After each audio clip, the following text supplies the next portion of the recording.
Halo guys, angka perceraian di Kabupaten Garut tahun ini terhitung tinggi, berdasarkan data di Pengadilan Agama Kabupaten Garut dari bulan Januari hingga Juli tahun 2026, mencapai 4.574 calon janda maupun duda. Beginilah suasana kantor Pengadilan Agama Kabupaten Garut, sejak pagi sudah dipenuhi oleh para pemohon gugatan dan talak cerai, umumnya yang datang ke kantor Pengadilan Agama yang berlokasi di Jalan Suhermap Garut, adalah kaum perempuan. Menurut salah seorang advokat, Sultan Muslim, bahwa di tahun ini angka gugatan dan talak cerai mengalami peningkatan cukup signifikan, yaitu tiap hari meningkat 3 kali lipat dari tahun sebelumnya. Di tahun 2026 ini jumlah gugatan dan talak cerai setiap hari bisa mencapai 15 perkara dan tahun sebelumnya hanya mencapai 3 perkara dalam satu hari dengan mayoritas penggugat kaum perempuan.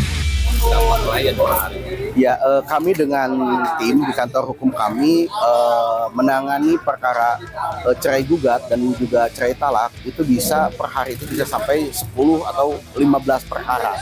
Dibandingkan 2025 itu, ini lebih meningkat di tahun 2026 ini. Perkara cerai gugat ataupun cerai talak. Nah, rata-rata di tahun 2026 ini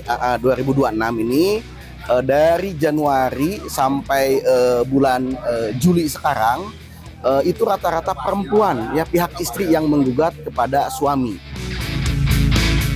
Sementara itu pihak Pengadilan Agama Kabupaten Garut seperti yang disampaikan Panitera Pengadilan Agama Kabupaten Garut Kosmara bahwa data gugat cerai tahun ini atau tercatat dari Januari hingga bulan Juli tahun 2026 mencapai 4.574 kasus.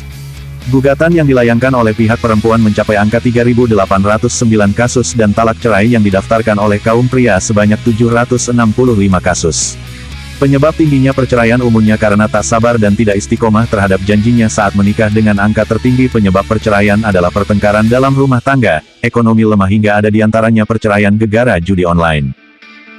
Untuk proses perkara perceraian masuk ke kami sampai di bulan Juli ini ada 4.574 perkara, tidak 5.000, gitu kan? Nah, pecahan di situ ada cerai gugat.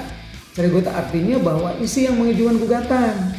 Nah, kalau isi yang mengajukan gugatan ada 3.809 perkara. Sekarang cerai talak, suami yang mengajukan permohonan ke Pengadilan Agama Garut ada 765 perkara, gitu. Pak, kalau latar belakang rata-rata yang perceraian apa saja, Pak? Ya, terima kasih. Berkaitan dengan penyebab atau faktor penyebab, berdasarkan data yang ada di kami itu perceraian dan pertengkaran terus-menerus yang paling banyak itu 2.416 perkara. Nah, terus kedua berkaitan dengan ekonomi ada 971 perkara.